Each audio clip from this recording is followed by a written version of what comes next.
Welcome to the finals of this week's ESL Open Cup for the South Korean server. This is a best of 5 series of high-level TVZ, where in game number 1 we find ourselves on the map Equilibrium. Now, spawning right here in the top right-hand corner, playing with the blue SCVs, we have none other than ByuN, and his opponent in the top left, playing with the red Zerg drones. He goes by the name of Solar.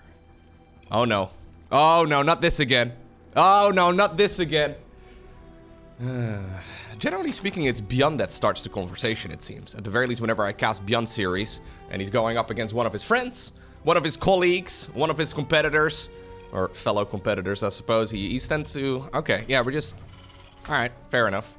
I still don't speak Korean, but generally speaking, there's always someone in the comment section that will go ahead and translate this for us, unless you're very early to the video. In which case, hit the like button, you know? Even if you're late to the video, I recommend... Even though this is completely irrelevant to what I'm trying to say, I still recommend you gently caress that like button. If you don't want to press it, you don't have to smash it if you don't want to. You can use, like, if you're watching this on, like, an iPad or something, you can probably use the tip of your nose. Yeah, there's many things you can press. Anyways, it's going to be a barracks right over here in the middle of the map, and this got scouted immediately. Drones are pulled away from their mineral lines.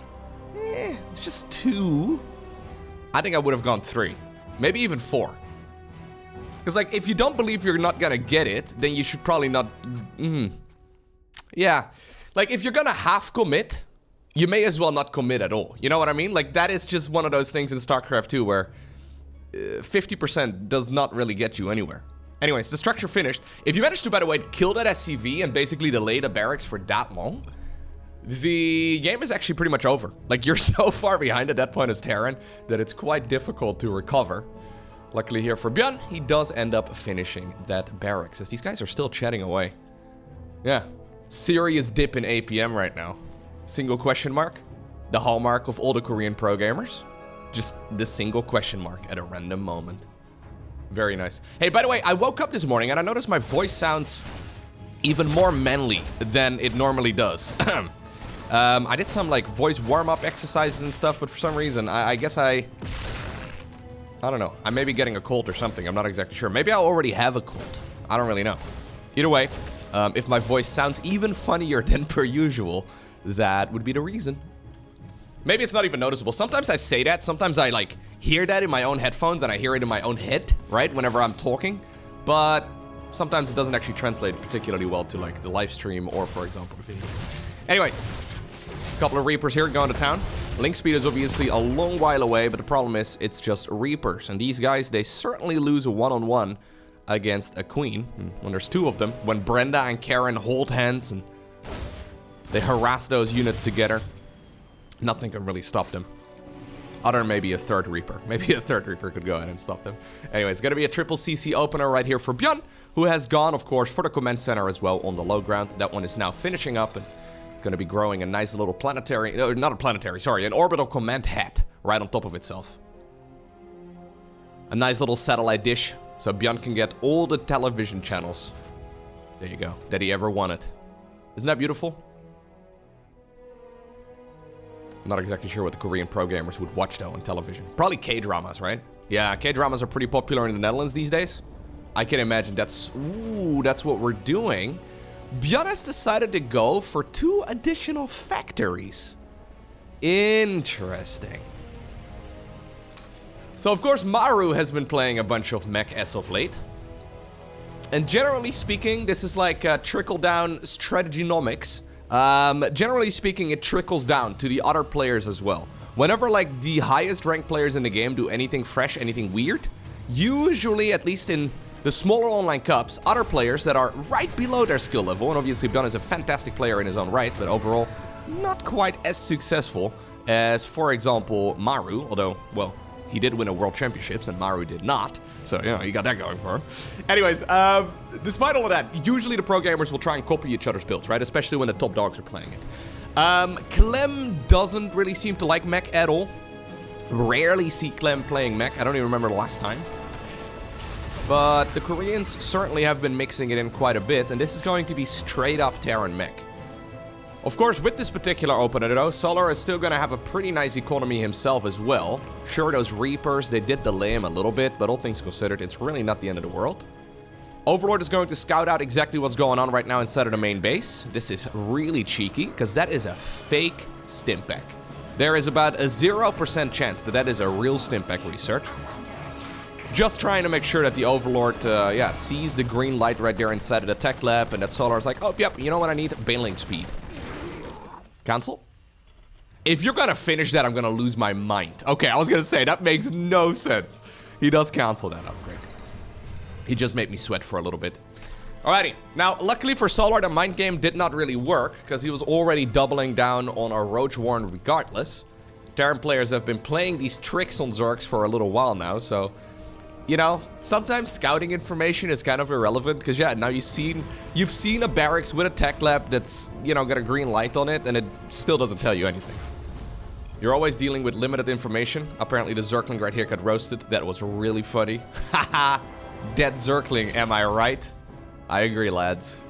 They're still going, by the way. Like, they've been conversing here for a while. This is really social time for pro gamers, by the way. Like, so there's a... I think it's like $250 or so for the first place price, something like that. So there's a little bit of money on the line here for sure. Very quick gold-based command center over here too. That is very risky.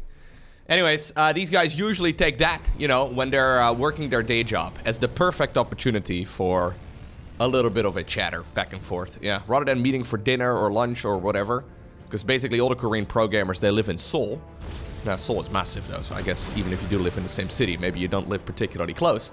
Anyways, you'd imagine that you could, like, meet up maybe at least every week or so, right? Like, I feel like that's reasonable. Maybe every 2 weeks. So you can catch up, but no. We decide to catch up whilst playing the tournament finals. Alrighty. A lot of roaches coming up. Queens will need their transfusion energy over here, because these Cyclones, they do not mess around. And this is a really nice start of the fight right here for ByuN. Obviously, with this opener, he hasn't done really any economical damage. But he's getting a lot of value. Yeah. So the thing is, ByuN wants to trade here, which is a bit weird. Load of roaches coming in from the side. ByuN wants to trade because very soon, there's a couple of reasons. Very soon, these roaches are going to get a power spike. So Glial Reconstitution plus 1 missile. Very, very nice. But secondly, on the back of this, ByuN is getting himself that gold base. So if he can trade here and keep the gold base alive, that is pretty good for our Terran player. Now roach speed is done, however, and that is going to make that defense a whole lot easier for Solar. Yeah, obviously these Terran units can run, they can move and shoot at the same time, but at some point they will run out of space. So sometimes it may be better actually to sacrifice a round of roaches just to try and pin these Cyclones back, although that is quite a difficult decision to make. At this point, apparently, ByuN is feeling confident enough to go for a second armory as well as additional factories. Yep, there we go. We're going to grow some additional add-ons here as well. That's going to be the tech labs. So I think we're going to go into the siege tank production. So Micro Jackson himself, one of the greatest micro players in the world, decides to be macro? As in macro Jackson? Yeah, I got to work on my nicknames. If you have any suggestions, let me know down below in the comment section. Alrighty. Those nicknames are gonna go very far, though. I don't think there's enough for Solar. Nah. Like, the siege tanks are gonna start rolling out, and siege tanks are obviously amazing. Maybe when... I guess that's technically a correct word. Just very old. Once Vipers hit a battlefield, then sure, this would be fine. But we're a long way away from Vipers. Infestation Pit only just now starts up. That is a requirement to make the hive. Then the hive needs to morph in, and then, well, eventually you can get Vipers out. But that, of course, means that ByuN can get away with whatever he's been able to get away with. Additional factories once again go down. So we are going all the way up to 8 factory production. Just like with Terran Bio, usually you go for 8 barracks in the end. Apparently this is ByuN just going straight into a whole lot of command centers, a whole lot of Terran mech, and then a whole lot of factory production. Very greedy opener here by ByuN, but at the same time, I'm not exactly sure what he could have done. Solar, that is, to really prevent this. So of course, by the way, this is certainly Solar's map pick. Love this barracks positioning, by the way. Barracks irrelevant at this point, so using it as a scouting tool. Now it's a bit funky though, because the Cyclone Ball is up north, Whereas all the Zerg units are on the other side of the map. One depot here. Oh, really delaying all of this? Solar decides to all army hotkey back as soon as he sees those cyclones flying into the natural expansion. And that is... I don't know. I don't like it. Now, you have to address them, right? But at the same time, when you see that your opponent is with their entire army on the other side of the map and you're already on their side of the map, you should probably commit to fighting. I think that's probably the best case scenario. Sure, you're going to be able to clean all of this up, but now the wind has been taken out of Solar's sails. Maybe at least pull like half of the army back. I think the units that were over here at the gold base, they could have probably at least killed, I don't know, most of the workers over here, maybe even some over here too, before they needed to go home. Because all those roaches derping out in the natural, bumping into each other, I don't love it. Wasted opportunity right there for Solar. But of course, Solar loves being a punching bag. Yeah, if ByuN is Macro Jackson, then Solar is a punching bag. Yeah, he just likes it, man. He likes being the sponge. Yeah, he likes absorbing every single attack from the opponent, unless, you know, he gets squeezed, I guess. He should be okay. And then ultimately the sponge overwhelms. Vipers are coming up. 96 SCVs, by the way, right now for ByuN, who just... Ooh. We're going into double engineering bay research. I think that is going to be for the good old ghosts. Ghost transition. No? Alright. What's that song called again? Ghost Division? I think it's Ghost Division by Sabaton. Through the gates of hell. No. That's Primo Victoria. Ba-da-dum. No. Different song. So we're prioritizing 1-1 bio upgrades over additional upgrades here for the armory. I mean, he did start them up here eventually, but that's an interesting decision because at this point there are literally no units out on the map at all. Yeah, look at this. There are literally no units out on the map at all that actually benefit from infantry upgrades. Did that Ravager just get stuck between Banelings that were morphing in? That's a little sad. So honestly, at this point, we're basically at mass siege tank. Like, we're just making siege tanks. He's going into a bunch of Thors at this point, and then also more and more Cyclones, but he's already well prepared for a ghost transition. It's just that we don't have any ghosts. We don't even have really any more than just a single barracks, and maybe there's one, yeah, flying at the bottom of the map. Microing unsieged tanks against a bunch of Road Ravager. He does it again. You know what? Micro and Macro Jackson are not mutually exclusive, right? You can still be Micro Jackson while you're being Macro Jackson. Yeah. It's one of the beautiful things of being ByuN. Maybe you can be Micro Jackson and Macro Jordan. How about that? Anyways. Push continues over here, and this game is going incredible for ByuN. Like, there's really not a whole lot of things that could have gone better for him. This is the Zerg's map pick. Generally speaking, this map is difficult to play for Terran, and ByuN may have just found a way. So Brute Lords are coming. Brute Lords are here. However, one thing that, yeah, he does only, well, I don't think he knows about them yet, but the Thors are already out. Thors are the natural enemy. They're at the top of the food chain when it comes to fighting those brutes. I'm loving this right here for ByuN. So eventually, some of the tanks here at the bottom of the map, oh, they did get another cancel, but they will get forced away. Cyclone's going for the run-by. It's important, though, for ByuN not to get over-eager. Like, sure, this game has been going well, but also, this is still a fight on creep now. And he's getting a little, yeah, I think he's getting a little over-eager. He's donating tons of units right now. And obviously, one of the downsides of Terran Mech is that it's really slow. He did kill another base, it looks like. We're still going bio upgrades. Stop it, ByuN. He's going building armor, high-sec auto-tracking, and +2 for infantry units. You'll have to see it. I think ByuN actually may be getting a little carried away right now with his advantage. Sure, the game has been going well, but not to a point where you can just start throwing away unit after unit and just sort of park a third of your army at the watchtower. Like, that's a wild idea. More free pickings right there for Solar, who is now on the hunt. Did ByuN just throw this game? There was no reason to get that aggressive. That is for sure. Solar at this point is pretty much broke though. 61 workers only, but a massive army. Oh, I love the Vikings. The Vikings here are actually very nice. Corrosive Bile was the main source of anti-air, and it does sort of work out, but it does look... Okay, yeah, like eventually that one will go down, but not before both of them took down, I think, 1 Viper each. Some lovely Biles. That's the Planetary Fortress at the gold base gone. 19 SCVs down the drain. Solar restarts a few drones here too. The Vikings though are super annoying right here for the Zerg player. There's just no anti-air. So if there's no anti-air available, what are you gonna do about it? So much income here though, still for ByuN. Yeah. Sorry to cover half the screen right there with the income advantage, but my god. Having a full mineral line with mules mining away, that is a banger of an eco. And now finally the ghosts are coming up. 11 cyclones together with a bunch of ghosts on the production tab. These ghosts are gonna spawn with +1/+2. I think the only other biological units we've had in this game were those 2 Reapers. Yeah, and a few Marines early on to gun down any Overlords. +3/+2. Very nice. Again, before he really prioritizes any of the freaking armory upgrades. So to clarify, all of these other units that you've seen from the Terran units would have benefited from those armor upgrades, but...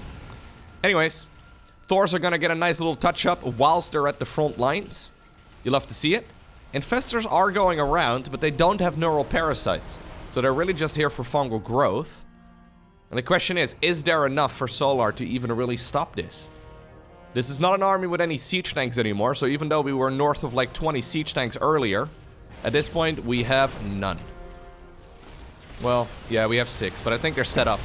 There's none right over here at the front, to clarify.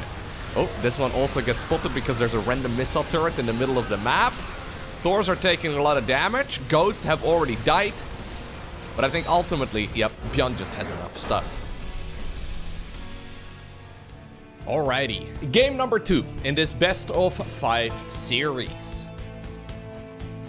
All jokes aside though, I love the way that ByuN played that game number 1, right? Sometimes pro gamers can become a little bit predictable. Especially at the highest level of the game, it can sometimes feel like there's really only one viable strategy, right? Because that's just the common strategy that most people go for. But I think ByuN perfectly showed us right there, considering all of his tech switches and stuff, that there's still a whole lot of undiscovered territory in the game. And, well, with the upcoming StarCraft 2 balance patches and the balance changes that they currently have on the PTR, the Cyclone is once again going to change, so it's hard to say if it's really a buff or a nerf. It is going to be a rework, so even though we haven't quite, reached the bottom of all the strategies, or maybe the peak of the mountain when it comes to all of the strategies that are viable now, apparently we will never truly find out in the current patch, because the unit is going to get changed once again. I like what Solar did there overall.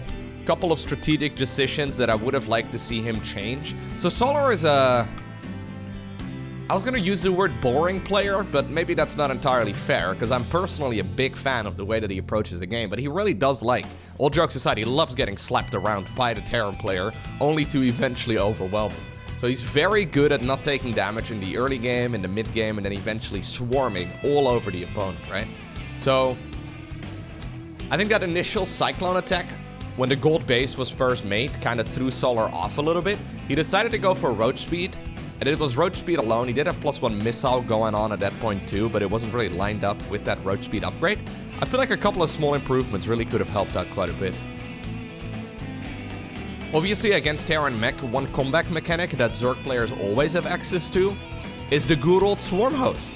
We don't really see it very often, but I don't think the previous game would have been a terrible example as to when Swarm Host can be really, really handy, although it does feel very cursed when you're already all the way up to Brute Lord tech to maybe make that transition back down. But, you know, when you are in a situation where it seems like things are rather grim, I think rather than, like, slowly fizzling out over the course of, like, the next 5 minutes, you're probably better off just at least giving something a bit of a try, right? I mean, he almost made it happen, though, when ByuN decided to throw away way more units than he originally really planned on doing, but... Okay, what do we do here, ByuN? Good old Reaper opener, triple CC start once again. Should I do a magic trick? I'm gonna do a magic trick. Da da da da da da da da da da da da da da. This is my magic trick music. Ba da da da da da da da da da da da da. Okay, magic trick is over. Suddenly, Hellions and a third command center and a second factory have appeared. How did I do it? I just pulled a second factory out of my top hat. That's amazing. Also, I wish I owned a top hat. That would be amazing. How much do you think a top hat costs? I feel like a custom-made top hat is one of those things that, like, you know, us normies, at least me as a normie, I've never even thought about, right? But I've never seen them sell it at, like, an H&M or, like, a Zara or something. I've never seen one. I would imagine you have to go to, like, I don't know, a hat shop? It's probably not what they call it. They probably have a fancy name for a hat shop. And then you have to get your head measured. I feel like a good, high-quality top hat is probably gonna be really expensive. Probably about as expensive as my literally entire wardrobe. Yeah. Yeah. Literally all my clothes. Yeah. Anyways. How did I get to top hats? Ah, right. That's where the factories came out of. Naturally. So ByuN is actually just completely meching it happen here. Just full mech approach. Completely switching away from that infantry-based army. So, has Solar learned anything from the previous game? We're once again going into the lair, but Evo chambers not lined up with anything. Fourth hatchery, not yet taken either, but obviously in the previous game suddenly you had to deal with about a dozen or so cyclones, and they ended up dealing a lot of roaches, or a lot of damage to his roaches, and they ended up killing a lot of roaches. I heard that roaches apparently can survive through a nuclear blast, but apparently cyclones is all it takes. So let's see. Here's roach speed once again.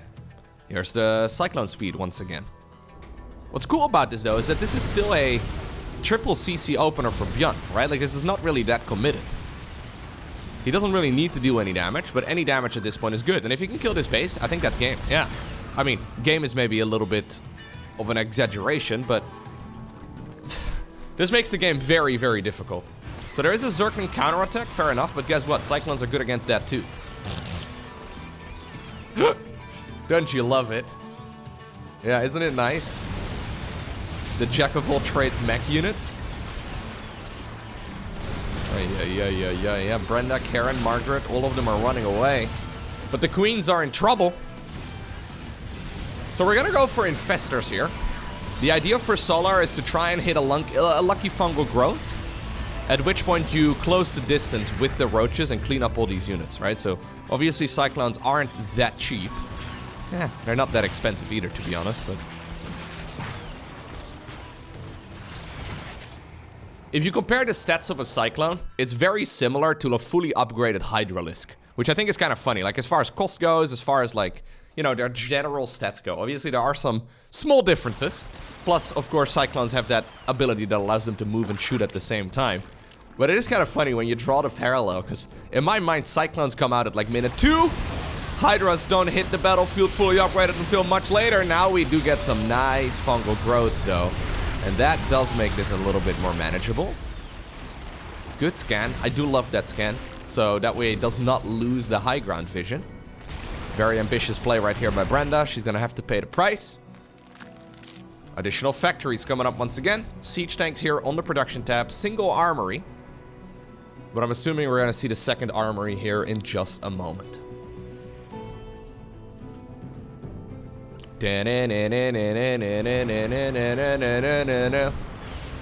Infestor. I would love to see a Raven in the mix. I know it's kind of impossible, but Ravens would be amazing. So he doesn't actually have energy for it. It's 75 energy for a fungal. And currently he's got only 50. So these roaches, don't know what you guys were thinking. You guys apparently wanted to die. Well, you're still forcing out a ton of scans. I actually don't know if that's necessarily a net positive right there for ByuN. But anyways. Hive, nice and early. Spire, nice and early. +1/+1. So that's melee together with missile research right there for Solar. So a similar approach. But ultimately different outcome here for the Zerg. It's just gonna all hit a little bit harder and all a little bit earlier too. ByuN has decided that this is the moment where we're gonna start chilling. So we're gonna make a 4th command center and slow push our way forward. Okay. Roaches up north do get spotted. This is a lot of Zerglings though. Adrenal Glands is coming up as well. ByuN don't get surrounded. If you get surrounded by those Zerglings, you are in so much trouble. Okay, and I think these Cyclones, for the most part, are indeed gonna go down. Although I say that, yeah, no, they will certainly end up falling. At the same time, though, the Ravagers in a bit of trouble here, too. Greater Spire on the production tab, and that is why I'm a little bit concerned with the way that this is going for ByuN. Because he's gonna have to replace those lost Cyclones, and at that point, if he's busy making Cyclones, he will never have a counter against, well, good old Brute Lords. Vipers now also hit the battlefield nice and early. Adrenal Glands, I mean, about halfway done at that point, or at this point. This is about a 40% attack speed improvement for the Lings. Absolutely tremendous. So Solar is making it look like it is the previous game, right? He's like, oh no, I have Roaches and Ravagers for the most part. I have some Lings and Banes, but don't you worry about anything high tier. And in the previous game, as soon as the Brute Lords hit the battlefield, the game seemingly changed, right? Like, that's suddenly when the game looked a whole lot better for Solar. Especially after ByuN gave away half his units for free. That wasn't ideal. But now those Brutes are gonna hit the battlefield completely uncontested. Obviously, Cyclones can definitely hit up, right? If they get a lock-on, I guess the Brute Lords can theoretically be in some trouble. But yeah, Solar right now in a situation where he doesn't have that much gas and he's at 200 supply. So you kind of do want to make, like, at least, I want to say, like, 8 or so Brute Lords. Maybe it's time to give away a couple of those Roaches to open up some more supply. Yep. Get the rest of those Brutes going. Okay. So, Solar is ready to go in for the killer blow. The killing blow, rather. 7 Brute Lords. Zerglings with good upgrades, and then just a whole load of stuff. And in the meantime, ByuN at home is still just making siege tanks and Cyclones. Here they come. Time for the Imperial March. Da, da, da, da. Blinding? There you go. Da, da, da. Problem right now is that a lot of the siege tanks are going to deal friendly fire. I don't love this positioning here for Mr. Solar at all, though. I mean, it's still fine, but I think he did lose a little bit more than he needed to. Queen's right now coming in for the transfusion as well. Siege tanks over here, unsieged, microing his butt off. There's just not enough anti-air. That's my problem. Yeah, Thors are coming. So this army is being sacrificed to try and get Thors out. Yeah, you guys may die so that others can live. Isn't that beautiful? Somewhat noble, I guess. Yeah, imagine if this would have been like a dozen Brute Lords, though. I think he could have made more. I also don't love the way that he controlled those Brutes, because I think we had, yeah, 2 of them going down right there. I mean, that's really not that much, but if we already made very few in the first place, it does make all of this a little messier. Nice bit of control right here. Eventually, though, those siege tanks are in trouble. Brute Lords still hunting down whatever they can, and suddenly, this game is very messy. Now the Thors are completely unprotected. GG is gold, and Solar wins game number 2. Solaris. Of course, Solar decides to pick the map Solaris. Yeah, this is where he was. This is where he was born, right? This is his hometown. Dangerous decision right here for ByuN to let this one go through the vetoing process. He's decided to go for a double barracks opener right over here at the front. So that immediately is, yeah, indicating to me that this is going to be a bio-based opener. So Mech, I don't think it's going to happen anymore. At least not in this game. I mean, to be fair, game number 1 was really good, but in game number 2, Solar clearly showed us that he knows exactly how to deal with it. He was just a little confused there in game number 1. Maybe that Stimpec fake out, maybe it still sort of caught him off guard a little bit. And these guys just keep going. I kind of feel bad for... There's got to be at least one guy in the comment section who started the translation for what these guys were talking about in game number 1, right? And at some point he's like, oh my god, There's really a lot going on, but I guess I'm kind of doubling down right now because I've already committed, right? And then it just keeps going. These guys just keep chatting away. And usually, it's nothing important. Yeah, usually they're not really talking about anything important whatsoever. Anyways, how many Reapers are you gonna make? Looks like we're gonna go up to 3 for now. 1 drone way out. He wants to see if this is a 15 hatch opener. With a 15 hatch opener, yep. You probably want to double down on just 2 Reapers rather than go for more. At least that seems to be what a lot of the Terrans are doing. Since this is a standard hatchery on the low ground, it seems. Is it? No, it should be, yeah. It is a bit funky though. The drone is all the way down at the 4th base. This is where he's gonna have to turn itself into a hatchery, but Solar really wants to have himself that aggression here taken care of first. So link speed is on about a 30-second timer at this point. It's got a lot of Zerglings already. Now the drone is gonna head on towards the right side of the map. Love that, by the way, using the little jump up pad. Not working out that well for him. Because the Reaper ended up getting pinned against the wall. Alrighty. Triple CC opener once again. No creep threat yet. That is a little bit annoying, but now ByuN is gonna find out about that base that he was trying to avoid. He needs to be careful though, because link speed is very close to finishing. He knows it. Maybe that's what Solar told him. No, I doubt it. Alright. The Reapers are gonna be finding their way back home. This is the standard timing, 3.5-ish minutes. Link speed is done. He decides to go back home. Okay. Close the door. Ooh, really? We're gonna go into Marauders with double factory. It's a double factory follow-up. What is ByuN cooking up now then? Triple factory. Triple CC into concussive shells. I think he's faking the upgrade. The reason he switched out Stimpack for concussive shells this time around is because concussive shells is way cheaper than Stimpack, right? So that means he had more money right here to spend on the factories. Yep, he just canceled it and restarted it. So this Zergling is going to double check. Oh no, this Zergling is checking whether or not it was concussive shells. Because obviously that upgrade would get cancelled by now. And it did get cancelled, but it got restarted again too.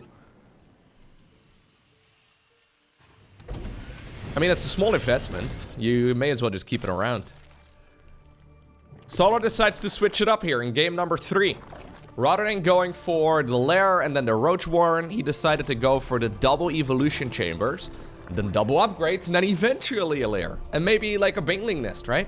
That means that this attack, sure, it will technically be weaker right here for ByuN, because, well, I mean, he's been producing out of barracks for a while, and this attack will hit a little bit later.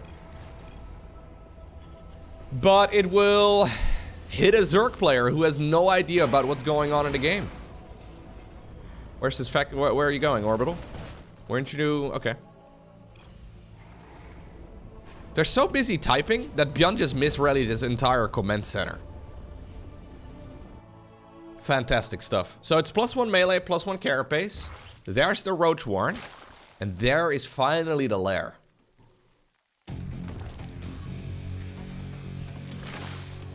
Okay. So, I'm curious to see how this particular Cyclone timing attack is going to work out. Very creative stuff right here by ByuN though. So it's not like Mass Ling is gonna be bad, by the way, against Mass Cyclone. He's still hiding it. At this point, ByuN has not shown it yet. Solar is gonna find out right now. Quick reaction speeds right there from our Zerg, who starts up desperately a bunch of roaches. But roaches without speed are just so bad against these, well, cyclones with the hurricane thrusters. Look how fast they will go. In 5, 4, 3, 2, 1. Meow. There you go. Dun dun dun dun. Max first up. Yeah, there you go. That's basically the tune that they're playing inside of that Hellion right, or inside of that Cyclone right now. Yeah, can you really achieve much with this though? That's kind of my problem here, right? Like, I thought we were gonna go for a committed push. But he keeps on dancing at the perimeter of the creep. So this is a Baneling Nest together with an Infestation Pit right now at the same time. This would be a bit funky, but I think it makes a lot of sense in this particular game. It would make very little sense in any other game, but you really do need to get that hive going at a reasonable time. Baneling Speed starts up as well. So this is going to be Roachling, Ravager, Bane into, I would imagine, once again, Brute Lords and Vipers.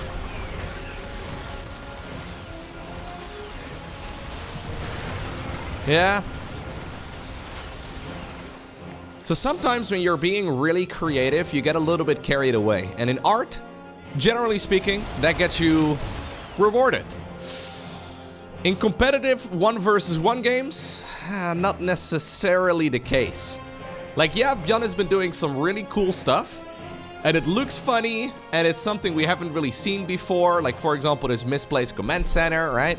There's stuff over here that we are not quite used to, but ultimately you may accidentally just put yourself significantly behind, even though that wasn't really the original intent. Like, you try to play 17 mind games on your opponent, and you try to hit those anti-timing attacks, right? You're trying to be really smart, and then ultimately you just sort of get hit in the face by a mass amount of Zerg.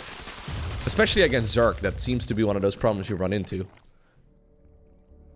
Zerg has a lot of really good all-round unit compositions, right? Like, you can rarely go wrong with Roach, Ravager, Ling, Bane with a bunch of spellcasters. Like, that is just not a unit composition that in the mid-game really has any particular weaknesses.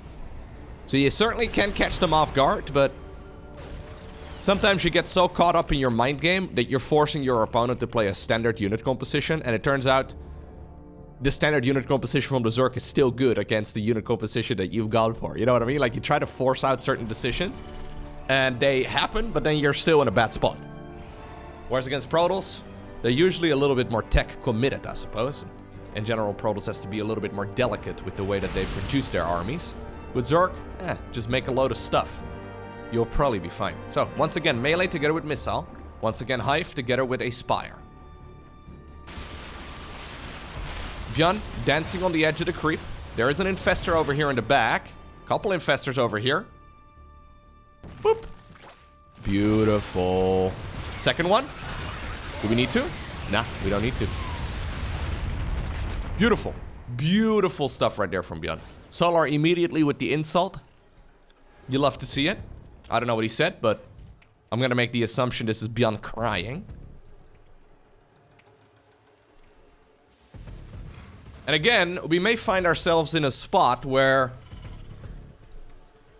ByuN is still desperately trying to defend against this unit composition that he's been playing against this entire time, and then very soon, we will see the sudden Brute Lord switch. And I don't think Solar has handled it perfectly throughout this series yet. So if he does it a little bit cleaner this time around, I think he should be in a phenomenal spot. He should really start up the Greater Spire, though. Although maybe he can just win right over here. Load more Zerglings coming up.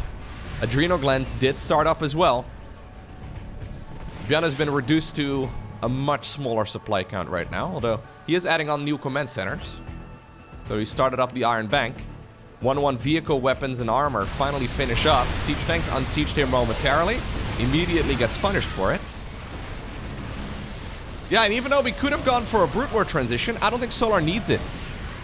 Nope, brilliantly played right here by Solar. I love what ByuN was doing, and I think it would have worked out against weaker Zergs. But never count Solar out. This guy's a monster. GG.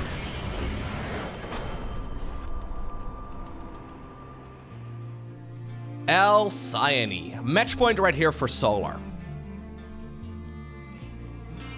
Solar, never really somebody who comes up a lot in Zerg conversation. People always love to highlight the way that Serral plays, the way that Dark plays, the way that Raynor plays. And this has been going on for years. Like, Solar has been consistently, for like a decade now, one of the very best StarCraft 2 players in the world. And yet people rarely talk about him. Like, when you ask somebody at a StarCraft 2 tournament, and I pretty much always do this whenever somebody comes up to me, who are you cheering for? Solar is pretty much always in like the top 12 of every event, right? Nobody ever says Solar. Nobody ever says that they're cheering for Solar. I'm cheering for Solar here, man. This guy, despite all of his success and despite his ridiculous tournament winnings and despite being one of the most solid players for a decade now, rarely gets people cheering for him, I feel like. Yeah, and it's just because he plays so normal. Like, so quote-unquote unimpressive. It's kind of like the way that Cure plays Terran, where you look at Cure and you're like, oh yeah, this is normal. Like, this is what we do. Nobody ever cheers for Cure, you know? Nobody ever, when I ask that question, nobody ever says that they cheer for either Solar or Cure. They're just very good at what they do. And I think it's hard to really appreciate that sometimes, you know? Like, imagine if Serral would not have been as successful as he has been, aka win basically all the tournaments that he enters. I think the way that people would talk about Serral would also be quite similar as people talk about, like, for example, a Solar. It's just not necessarily the most spectacular style to watch. You will rarely see Solar go for an Overlord drop, or a Nidus cheese, or even a Swarmos transition when it's a perfectly reasonable unit comp to go for, right? He doesn't really... There's no spice. Yeah. Solar probably finds black pepper to be extremely spicy, right? He doesn't... garlic sauce. That is as spicy as Solar is willing to go. It's okay. It's just sometimes a little boring. But never count the man out. Yeah, consistently a top 8. A top 8, top 12, top 4 player. For many, many years now. What is actually the biggest tournament that Solar has won? Let me look it up real quick before I make any claims. Let me just have a quick little peek at his Liquipedia. Apparently his biggest single tournament win was $35,000 at the SSL in 2016. But for example, at Gamers 8, right? Last year, he also got 30 grand for making it into the top 4. He won a DreamHack back in 2015, a GSL... Oh yeah, he won a GSL Code S last year! Dude, I already almost forgot about that. I watched that finals. Again, very uneventful. Or uneventful, rather. Yeah, the man's really good. Nobody ever talks about Solar. It's a shame.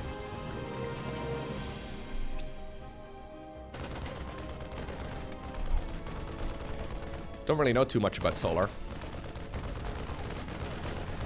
I know he got married some time ago. I do know that.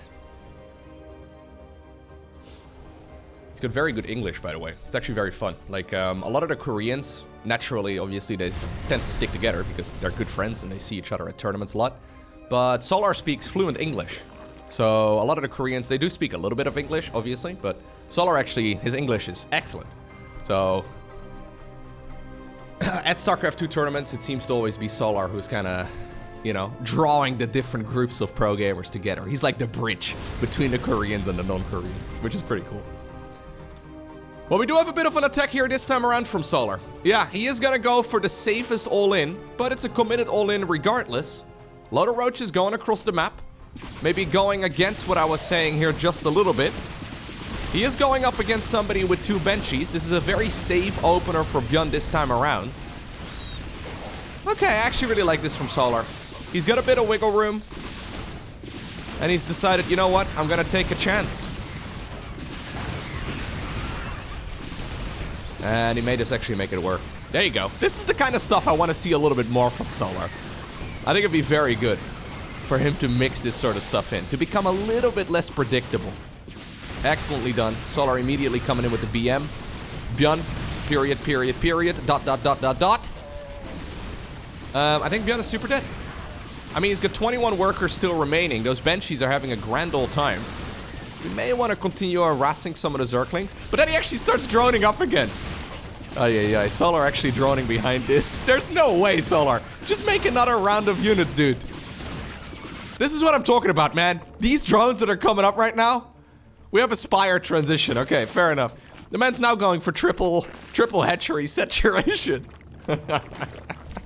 If this was Dark playing, okay, if this was Dark playing, Dark would have thrown up a Baneling Nest, maybe a Nidus Worm, right? He would have thrown up whatever it takes to end the game within the next 2 minutes. But Solar's like, no. I'll basically win the game, and then I'll sit back, and I'll try to become the sponge once more. Either way, it is Solar who obtains the victory in the ESL Open Cup Korea for this week. I hope you enjoyed watching this series. If you did, make sure you hit that like button down below. Don't forget the name, man. I know nobody forgets the name Solar, but at the very least, he deserves a lot more appreciation than he's currently getting.